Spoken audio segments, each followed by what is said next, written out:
The following program is produced by Londonderry residents. The views and opinions expressed are not necessarily the views and opinions of the LACTV staff or its volunteers, and should not be considered an endorsement by CTV 20 or its staff and volunteers.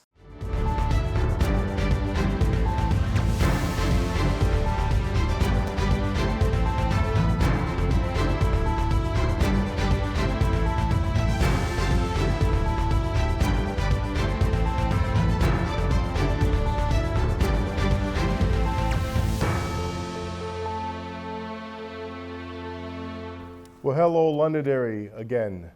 This is another edition of Concord Conversations. My name is Doug Thomas, one of the representatives in town, Vice Chair of Science, Technology, and Energy Committee.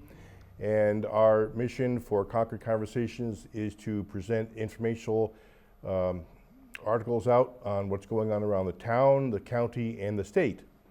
Today, we're pleased to have two representatives from the town of Londonderry.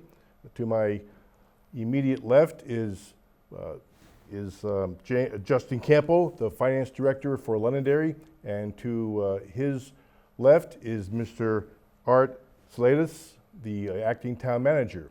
Welcome, both of you, for being here. Glad to have you. Today, we're going to be talking about, well, it's budget season, and so it's not a mystery, it's not magic. But we have two gentlemen here that will talk about some of the processes that are involved in the town budget, what they have to go through, what agencies have to do. So with that introduction, I'm going to introduce Justin here to tell us a little bit, an overview of just how do we arrive at the town budget every year. Absolutely.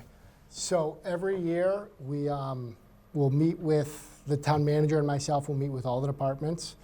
And we'll go over the previous several fiscal years, how they've done with their budget, as well as what their plan is going forward. This usually will start around the August-September timeframe. However, it usually starts well before then to make sure that we're prepared in what the department's needs are and how they see the future and the services they're able to provide for the town. At that point, we'll go through and we'll create what is called the department head's budget, which will essentially be what they believe they need to run as successful as possible. The town manager and myself will then go through that budget and make determinations on where certain areas can be adjusted and rearranged. We'll work then again with the department to let them know where the thought process was with it all. And we will then present the town manager's budget to the town council, usually on the first Saturday in November. At that point, the budget becomes the town council's budget. There you'll see we start having the budget workshops and the public hearings. During that time, we will get different revenue numbers, whether it's from the state or from various other information we receive, whether it be the interest rates and what the feds are deciding to do with the rates. At that point, we have the public hearing where the public will, this is usually in the middle of December, the public will come in and give their insight on what they believe services should be provided, what services should be cut, where they'd like to see the budget be currently or going in the future. Then we will have a secondary public hearing in January in which the town council will then move the budget as well as any warrant articles to the deliberative session, which will be the first, which will either be the first or second Saturday in February. This year it is the second Saturday, which is February 8th. Very good. All right, give us a little perspective of how the town manager folds into the town budget as you present your budget. Having only been here since December, not much. My experience in running the town budget is not much. I run, as part-time rec director, I've run my rec budget, and it's a fairly painless process. In talking to the finance director, talking to the town manager, and coming up with what each department needs. And it's a conversation. It's not a battle. It's, you know, I would like this. Well, that may not work this year. Or, okay, yeah, I think that's a good idea, and this is what, you know, like we've expanded some programs in recreation. And the number of people using those programs is skyrocketed. So it's going to be a little bit more money. Not as much as one would think. It's a little bit, but not a lot at all. So those kinds of things go through very easily. But if I say, hey, I need a new, $50,000 piece of equipment for the fields, that's going to get some halt because that's a lot of money. And so, but it's in all of my years of doing it, it hasn't been painful at all. It's a conversation, and it has to be reasonable, and it has to be adjusted for the situation that the town is in. You can't go asking for $50,000 for something that, maybe you're going to use, maybe you're not. That doesn't make sense. Doesn't make sense to me. Doesn't make sense to me as a recreation director or a town manager either. So. Right. So, and I mean, Art touched on there something that, without meaning to, I think, but in the discussions we have, we also take a look at the state laws and the RSAs that are available to us to see if there's a way that we can better benefit the taxpayers and the residents of Londonderry without necessarily impacting the tax rate. And the recreation is a good example of that, where several years ago we established what's called the Rec Revolving Fund, in which it operates outside of the operating budget because it's self-sustaining. So you'll see some programs on there that the cost of the program, it covers all the costs that go with it. So it's not an appropriation from the operating budget where taxpayers are being taxed on it. It's only those that are using the service are being, and only those that are using the service and paying for it are the ones that are allowing it to go and allow those programs to continue. So for that example, it's more or less of a self-sustaining Yep. expenditure Yes. budget. It Yes. pays for itself. It's not a one-time thing. Correct. Right. So we touched about how agencies might be saying this is how much money we might need to run our particular agency. How and when do estimated revenues to the town come into play? So that's one where it's throughout the entire process. For example, we get the state provides us a highway block grant. However, we don't know what necessarily next year's is going to be, but we know what we got in this current year. So for fiscal year 26, the budget that's going to be voted on in March, we have what the fiscal year 25's highway block grant money is. Because the formula may change, it may go up, it may go down. Historically, it's gone up. But one of the things I've always done as finance director is I don't want to estimate a higher revenue so the tax rate looks lower when you go to vote, and all of a sudden it comes in much lower and the tax rate's higher in real life. To me, that's not fair to the taxpayers, so I like to estimate the revenues lower. That way, come tax setting time, when they're higher, it reflects a lower tax rate than what they voted in. One of the other big ones would be interest revenue. I usually I'll use what we had in the previous year as a conservative until about January, where we'll know essentially better what the feds, I say no better, hopefully we'll know better what the feds are gonna do, whether they're gonna cut or increase. At this point, they're just cutting. But you look at it, and last year there was talks of cutting 2 or 3 times, and I think they cut once.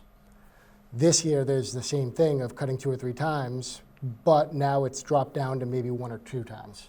So I'm able to, at that point, increase the interest revenue and have it represent a lower tax rate on the warrant article with still having confidence that come tax rate setting time, I'll be able to either maintain that or bump it up. But again, if the feds were to go and cut the rate 4 times before November, that changes everything. When you say the feds, you mean the federal government, correct? Yes, yes. What part does the state government play in providing you funds for the town? Because we know this year, we know that there will be some cuts at the state level. Yep. We have to reduce our budget by a few $100 million this year. The exact amount we don't know yet, but they're working on that. So how does that affect the town budget and the town tax rate? So the biggest revenues we receive from the state are the meals and rooms as well as the highway block grant. Depending on how much the state ends up cutting, will have a direct correlation on how much it impacts the tax rate. I believe it is about $62,500 is about equal to a penny on the tax rate. So for every $62,500 they cut or they add to the estimated revenues we have in is 1 penny either way. So if they cut, it increases. If they add to the revenues that the town receives, it decreases by a penny.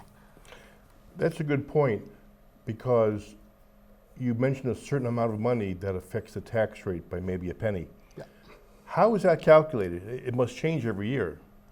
It's calculated based on the town's total valuation. And at that point, it's town's total valuation divided by the appropriations. All right. We know we have an advisory committee called the Budget Committee. How do they help with the town's budget process?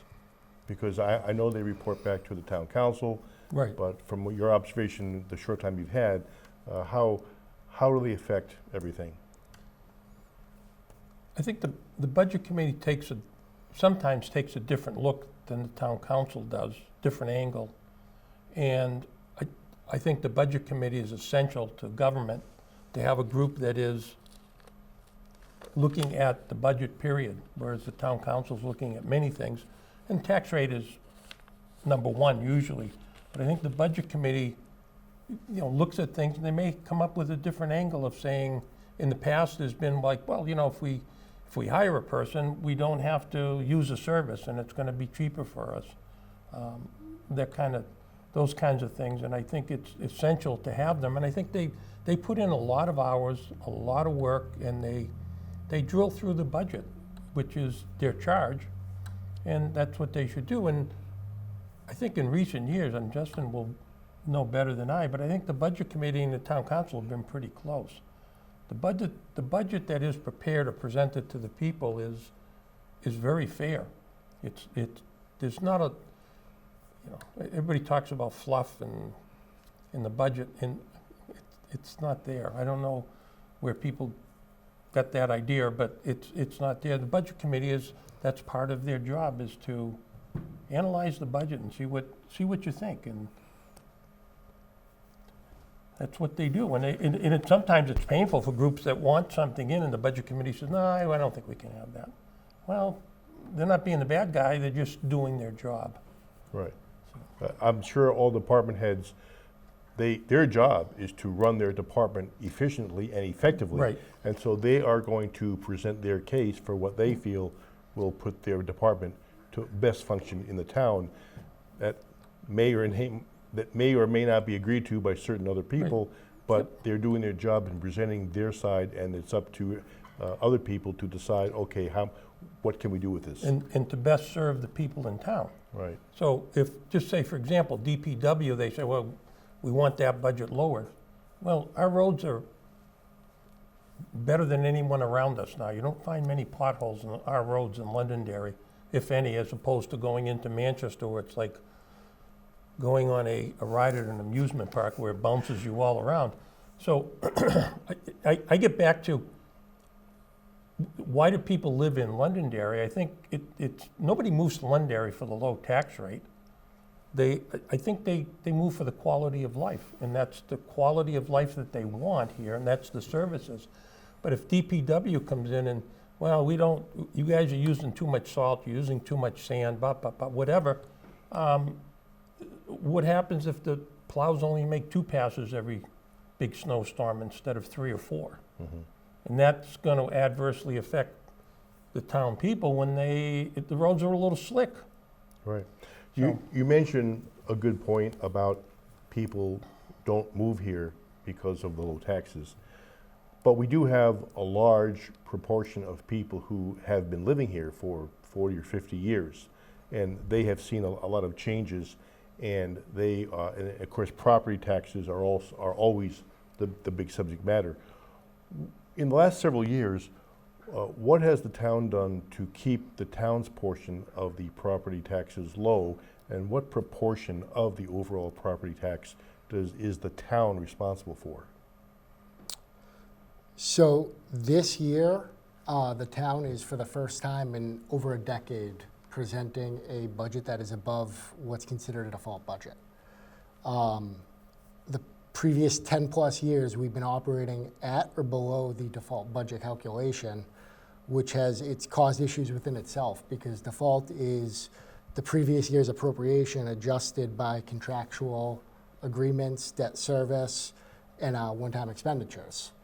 So operating in that manner, it doesn't take into account inflation and various other aspects that, as everyone's well aware, has increased over the past 10-plus years. That's one of the things that we've done. You see a lot of the different development things like that. I'm not going to get into that. That's not my area. But those are other aspects that they've looked at, as well as trying to find additional revenue sources, whether it be through reaching out and getting more rental car revenue that's up at the airport, or like I said, one of the things I've always preached is kind of keeping a healthy fund balance, because in times like right now, we're able to add over $1 million for fiscal year 25, the 2024 tax rate. We had over $1 million in interest revenue from that fund balance.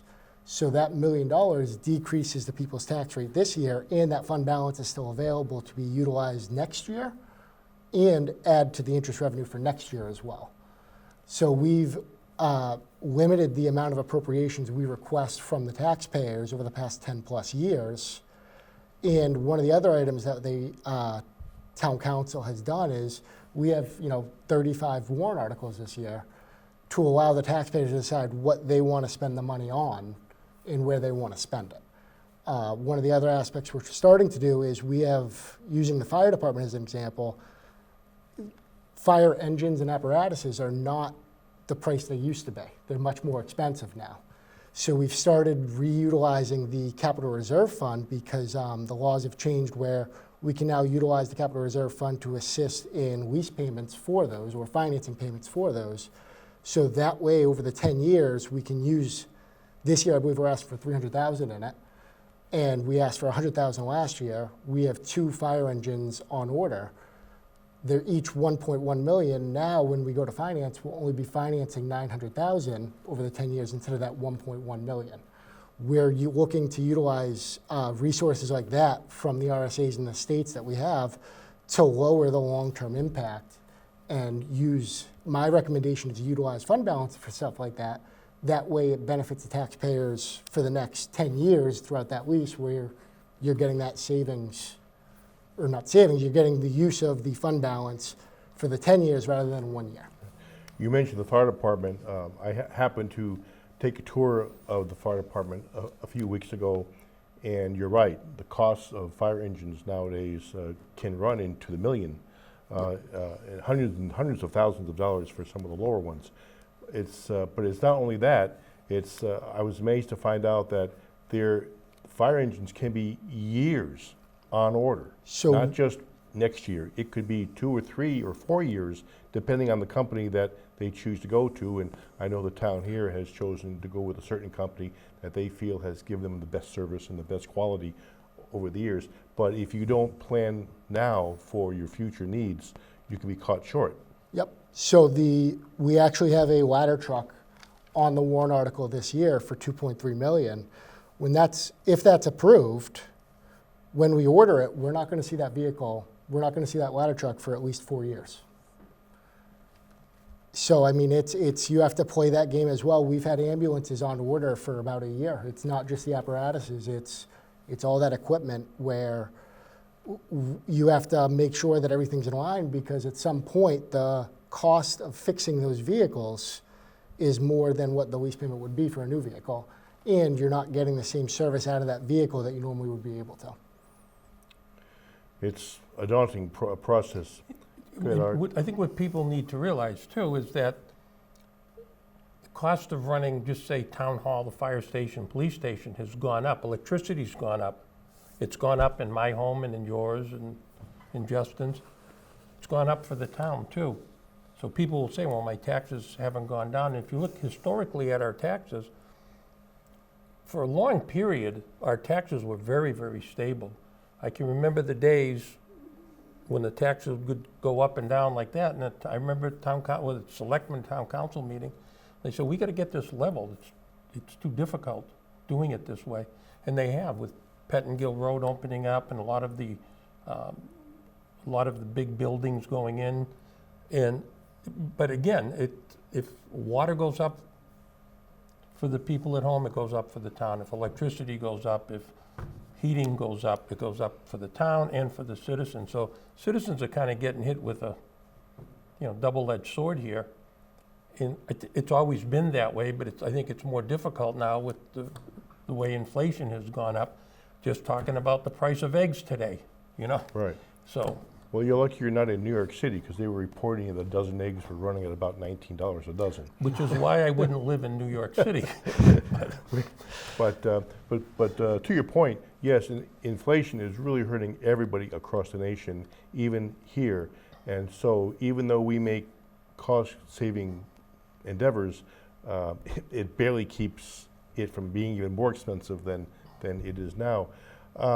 So getting back to one of my questions, though, in the end, about what percentage of the town's tax rate is part of the overall property tax?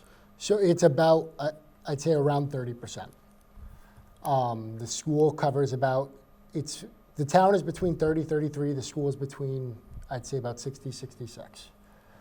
About 60%. It's about 30, 60, and then the county kind of fills in the rest. The county, I'm aware of the county budget. We, part of our duties as state reps in the entire state, by constitution, is state representatives actually oversee the county budgets. Yep. And so a member of Rockingham County, we overview, in fact, we just had a meeting last Friday to overview the second quarter of the county budget. Our county, I believe, I'm biased, but I think we run the best county in the state. We have kept our county taxes low, and the increases have been even lower.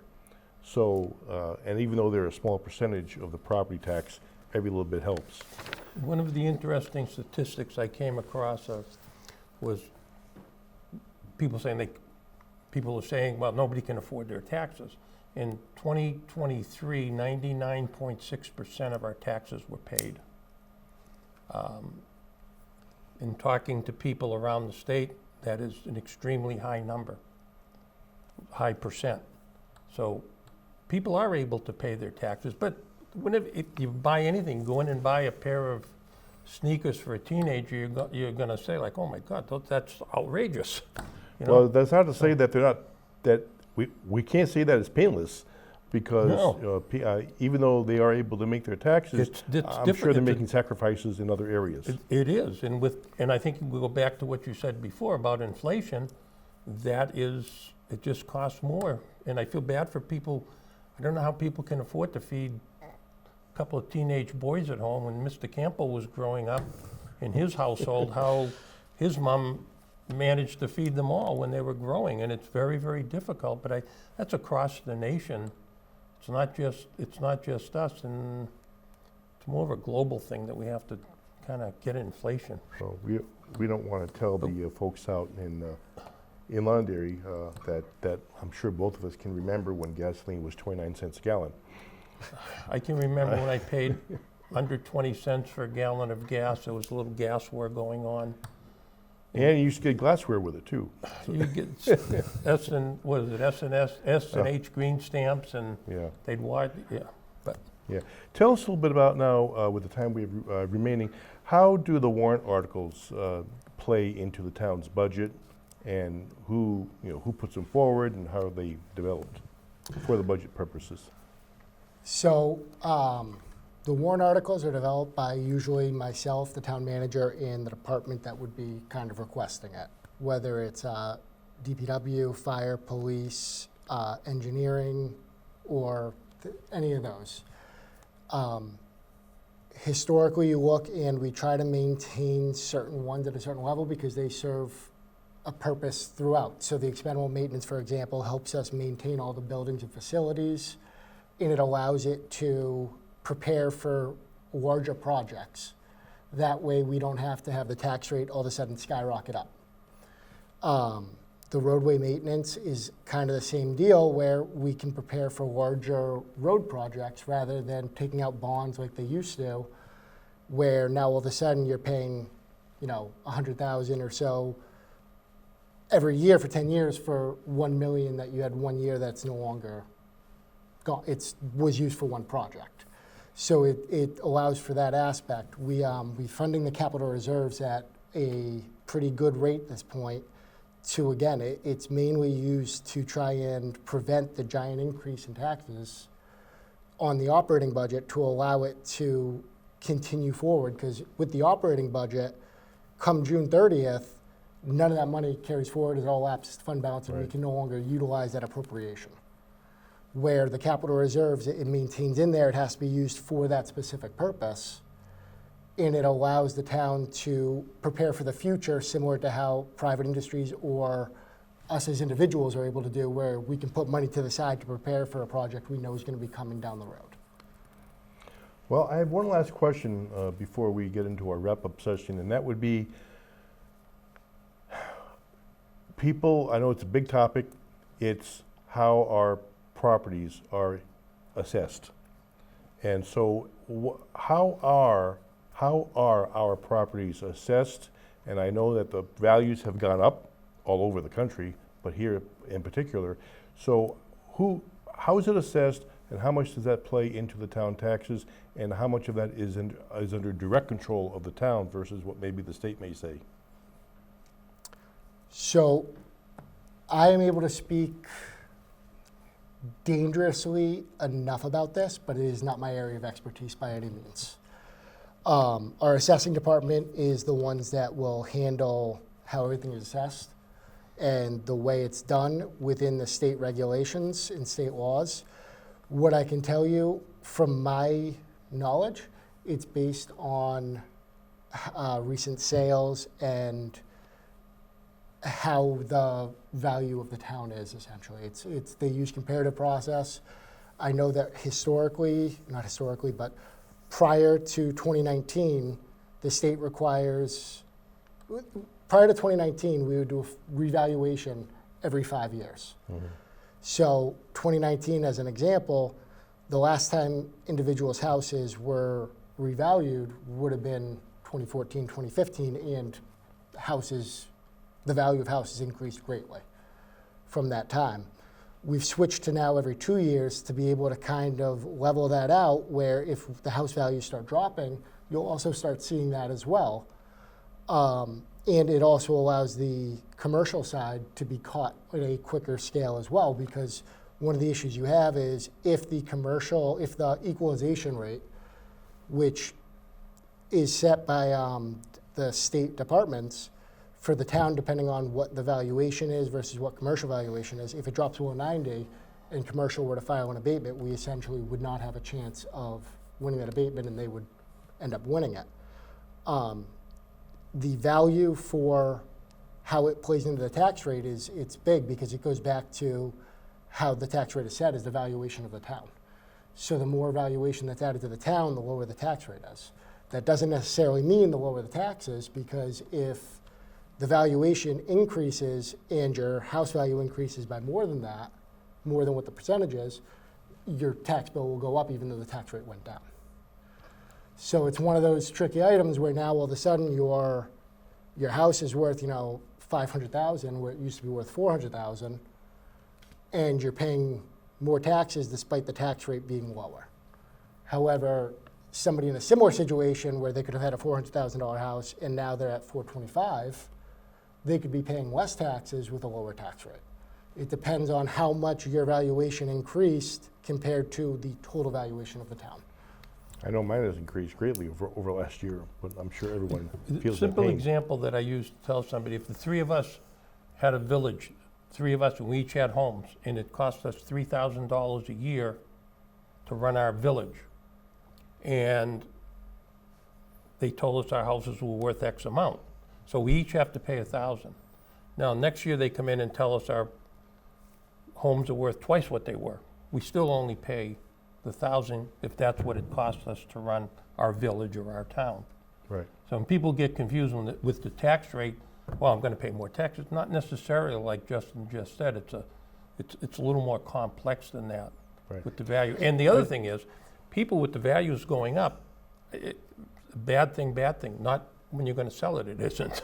Right. And I think it's the way to put it, I think, is it's the tax effort. Whether your house is valued at 400 this year and 500 next year, or 400 this year and 400 next year, the amount that the town is raising doesn't increase. It's the tax effort is what we're doing. So for example, this in '24, the tax effort was about 24 million. Next year, if it stays at exactly 24 million, what your house does will depend on what it is. We're not raising more money. It's the same amount of tax effort is being raised. It's just how it's being distributed and who in the town that has property that will be paying taxes, what portion they owe of that 24 million. Well, I see that we're out of time. I want to thank you for being here, Art and Justin. Very informative. Folks back home, I'm sure, will be very excited to hear how our budget works each year, and I would encourage everyone to come to the deliberative sessions, even though it's a couple days from now, but by the time you see this, it'll be too late, but I hope you did come and participate in those sessions. So therefore, this ends another edition of Concord Conversations, where we talk about town, county, and state goings-ons. Thank you for watching, and be prepared for the next episode. Can I And you have one interject real last quick? word, I do. from Justin. I'm sorry about that. Second Tuesday in March is Election Day. Show up and vote. That's right, second Tuesday, election day. Thank you so much, and have a good day.